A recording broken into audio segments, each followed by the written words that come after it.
អញ្ញាធិអប្សរាស្ថាបនាប្រឡាយបង្ហៀរំដោះទឹកចេញពីបារាយណ៍អញ្ញាធិអប្សរាដំណើរការស្ថាបនាប្រឡាយបង្ហៀរំដោះទឹកចេញពីបារាយណ៍ទឹកថ្លាបារាយណ៍ខាងលិចលើទីតាំងបង្ហៀរទឹកចាស់បុរាណនៅជ្រុងខាងត្បូងឈៀងខាងលិចប្រឡាយបង្ហៀរសម្រាប់រំដោះទឹកចេញពីបារាយណ៍ខាងលិចនេះគឺត្រូវស្ថាបនាឡើងក្នុងលក្ខណៈរឹងមាំមានទទឹង18ម៉ែត្របណ្ដោយ32ម៉ែត្រដោយក្រាលបេតុងអាមេកម្រាស់1តឹកកន្លះនិងរបាំងជញ្ជាំងសងខាង1ម៉ែត្រដែលគ្រោងស្ថាបនាឲ្យរួចរាល់នៅចុងសប្តាហ៍ទី3ខែតុលានេះឯកឧត្តមហងពៅអគ្គនាយករងអាជ្ញាធរអប្សរាទទួលបន្ទុកនាយកដ្ឋានគ្រប់គ្រងទឹកបានឲ្យដឹងថាប្រឡាយបង្ហៀររំដោះទឹកចេញពីបារាយណ៍ខាងលិចនេះស្ថាបនាឡើងសម្រាប់សង្គ្រោះបារាយណ៍ពេលមានទឹកជំនន់កើតឡើងជាយថាហេតុដោយបានគិតគូរយ៉ាងល្អិតល្អន់ពីផលប៉ះពាល់ដល់ទិដ្ឋភាពហេដ្ឋារចនាសម្ព័ន្ធបុរាណនិងបរិស្ថានធម្មជាតិ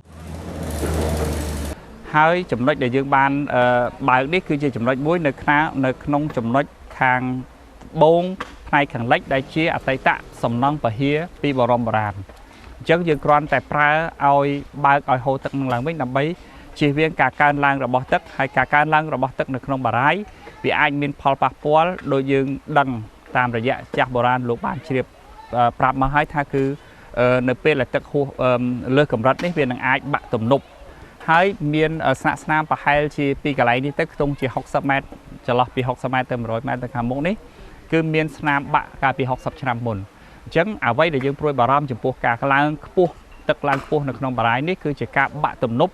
បរមបុរាណរបស់យើងនេះដែលជាបេតិកភណ្ឌពិភពលោកផងនិងជាការត្រួសថ្នាក់ចំពោះប្រជាជនរបស់យើងនៅខាងក្រោមហេតុអីបានជាយើងធ្វើជាបេតុងទៅវិញដោយសារយើងដឹងស្រាប់ហើយទីនេះគឺភាគច្រើនជាដីដែលវាមិនជាដីល្អដែលមានសម្រាមមានស្អីហ្នឹងហើយវិធានការដែលយើងធ្វើគឺថាយើងបានគិតហើយគឺថាវាអាចមានបញ្ហារឿងការហូរច្រោះពីខាងក្រោមជំរាបក៏ដូចជាការហូរពីខាងលើដែលធ្វើឲ្យដាច់ដីដែលបង្កឲ្យទំនប់នេះមានអាចនឹងបាក់នៅគ្រប់ពេលវេលាដូច្នេះបានជាយើងជ្រើសរើសមធ្យោបាយដែលលឿនបំផុតធ្វើការចាក់បេតុងខាងលើរួចហើយយើងវាយជាសន្លឹកបន្ទះដែកទៅខាងក្រោមដើម្បីទប់ទល់ការរអិលនិងការរុញនៅខាងក្រោមនេះទោះបីជាសំណង់នេះជាសំណង់ដោះស្រាយបន្ទាន់ក៏ដោយក៏យើងបានគិតពីសុវត្ថិភាពយើងរិះរកគ្រប់មធ្យោបាយដើម្បីឲ្យការដំណើរការទៅមិនប៉ះពាល់គ្រប់ទាំងអស់តាំងពីរបស់បុរាណក៏ដូចជាបងប្អូនប្រជាពលរដ្ឋដែលរស់នៅខាងក្រោមទំនប់បារាយណ៍ខាងលិចរបស់យើងកាលណាទឹកបារាយណ៍ឡើងហួសកម្រិតអតិបរមា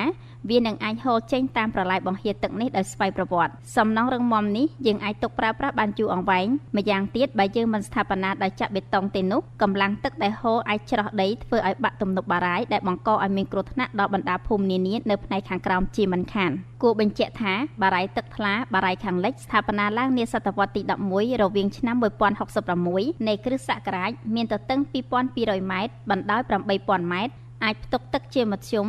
5.7 លានម៉ែត្រគីបបើពេលណាទឹកឡើងហួសកម្រិតអតិបរមានោះវាអាចប្រឈមទៅនឹងការបាក់ទំនប់បង្កឲ្យមានគ្រោះមហន្តរាយជាយថាហេតុជាមួយគ្នានេះដែរអាជ្ញាធរអប្សរាសូមអំពាវនាវដល់បងប្អូនប្រជាពលរដ្ឋទាំងអស់កំពុងប្រកបរបរលក់ដូរនៅលើខ្នងទំនប់បារាយណ៍ក្តីរស់នៅក្បែរបារាយណ៍ក្តីសូមជួយថែរក្សានៅសមិទ្ធផលផ្សេងៗដែលអាជ្ញាធរអប្សរាស្ថាបនាឡើងព្រោះវាជារបស់យើងទាំងអស់គ្នាផងបម្រើឲ្យផលប្រយោជន៍យើងក៏ដូចជាសម្រាប់កូនខ្មែរជំនាន់ក្រោយៗទៀតផង